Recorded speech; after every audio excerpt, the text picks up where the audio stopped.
નમસ્કાર વિદ્યાર્થી મિત્રો, આગળના વિડીયોમાં આપણે નફા નુકસાન ફાળવણી ખાતું જોયું. આજે આપણે ભાગીદારોના ઉપાડ ખાતા વિશે ચર્ચા કરીશું. તો ભાગીદારોનો ઉપાડ ખાતું છે જ્યારે કોઈ પણ ભાગીદાર પોતાના અંગત ઉપયોગ માટે કંઈ પણ લઈ જાય એને ઉપાડ કહેવામાં આવે. બરાબર.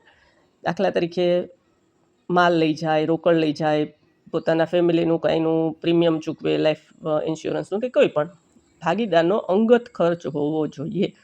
તો ભાગીદારી પેઢીમાં ભાગીદારો અંગત ઉપયોગ માટે માલ કે રોકડ લઈ જાય તેને ભાગીદારનો ઉપાડ કહેવામાં આવે છે.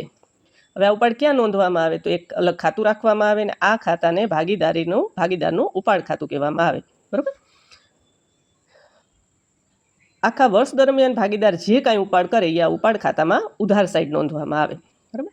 હવે જો દાખલામાં કીધું હોય કે ઉપાડ પર વ્યાજ ગણવાનું છે, તો આખા વર્ષના ઉપાડ પર વ્યાજ જે કાંઈ તમને કીધું હોય એટલા પર્સન્ટેજમાં વ્યાજ ગણવાનું થાય. હવે વર્ષના અંતે જ્યારે ઉપાડ વ્યાજ ગણવામાં આવે ત્યારે એ પણ ઉપાડ ખાતામાં ઉધાર સાઈડ લખવામાં આવે છે. બરાબર. વર્ષના અંતે ઉપાડ ખાતાની બાકી ભાગીદારના મૂડી ખાતે કે ચાલુ ખાતે લઈ જવામાં આવે છે. તો એની આમ નોંધ શું થશે? ભાગીદારના મૂડી અથવા ચાલુ ખાતે ઉધાર તે ભાગીદારના ઉપાડ ખાતે જમા. આ આપણે જ્યારે અસ્થિર કે હંગામી મૂડી ખાતાની પદ્ધતિ શીખા અને સ્થિર મૂડી ખાતાની પદ્ધતિ શીખા એમાં આપણે જોયું હતું કે ભાગીદારનો ઉપાડ પર વ્યાજ આ બધું એના મૂડી ખાતામાં ઉધાર સાઈડ આવે. બરાબર. અહીંયા આપણે ભાગીદારનો ઉપાડ ખાતાનો નમૂનો જોઈએ.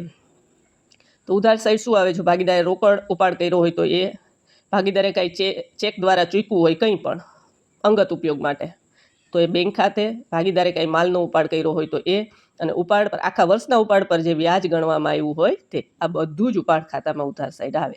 આ બધાનો ટોટલ વર્ષના અંતે ભાગીદારના મૂડી ખાતે લઈ જવામાં આવે ત્યારે ઉપાડ ખાતું બંધ થાય. તો ઉપાડ ખાતું બંધ કરીને ક્યાં લઈ જવામાં આવે? તો આ બધાનો ટોટલ કરીને ભાગીદારના મૂડી અથવા ચાલુ ખાતે લઈ જવામાં આવે. હવે જો તમને આખા વર્ષનો ઉપાડ કીધો હોય તો તમને જે પર્સન્ટેજ કીધા હોય એ મુજબ ગણી લેવામાં આવે.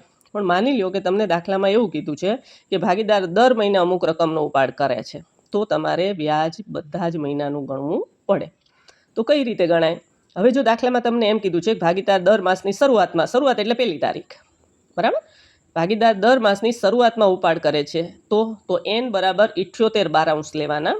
આપણે સાદા વ્યાજનું જે સૂત્ર છે I બરાબર PRN/100 એ જ સૂત્રનો ઉપયોગ થશે. તો એમાં n બરાબર આવશે 78/12. હવે જો તમને દાખલામાં એવું કીધું હોય કે ભાગીદાર દર માસની આખરે ઉપાડ કરે છે, આખરે એટલે 30-31 તારીખ, બરાબર, જે મહિનાના હોય એ મુજબ, તો n બરાબર આવશે 66/12. હવે જો દાખલામાં કીધું હોય કે ભાગીદાર દર માસની 15 તારીખે ઉપાડ કરે છે તો 72/12. ભાગીદાર દર 2 માસની શરૂઆતમાં ઉપાડ કરે તો 42/12. ભાગીદાર દર 2 માસની આખરમાં ઉપાડ કરે તો 30/12. એવી જ રીતે ભાગીદાર દર માસ, બરાબર, આ રીતે વ્યાજની ગણતરી થશે. આ ક્યારે થશે? કે ભાગીદાર વર્ષમાં અલગ અલગ ઉપાડ કરે. તો જો તમને આખા વર્ષનો જ ઉપાડ કહી દીધો હોય તો સીધું જ I બરાબર PRN/100નું સૂત્ર મૂકી દેવાનું. બરાબર. પણ જો તમને આમાંથી કોઈ પણ શબ્દ આવ્યો હોય તો માસની ગણતરી આ રીતે થશે. બરાબર. તો આજે આપણે ઉપાડ ખાતા જોયા. બરાબર. કંઈ ન સમજાણું હોય તો કોમેન્ટ કરજો, વિડીયોને લાઇક કરજો, વધુમાં વધુ વિદ્યાર્થી પાસે મોકલજો, સેન્ડ કરજો, શેર કરજો. બરાબર. આજે અહીં સુધી રાખીએ. અસ્તુ.